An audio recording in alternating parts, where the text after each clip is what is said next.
ইমান দিন চৰকাৰী মাটিত লোক বসবাস কৰি থকাৰ কাৰণে এই মাটিসমূহ ক্ৰয় আৰু বিক্ৰয় প্ৰক্ৰিয়াৰ পৰা দূৰত আছিল।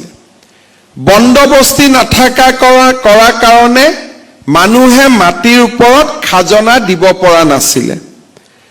অৰ্থাৎ আমি বুজি পাওঁ যে ৰাজ্যৰ ভালে সংখ্যক ভূমি ফৰ্মেল লেণ্ড সেটেলমেণ্টৰ বাহিৰত থকা বাবে মানুহে ব্যক্তিগত জীৱনতো এই ভূমিক ব্যৱহাৰ কৰিব পৰা নাছিল।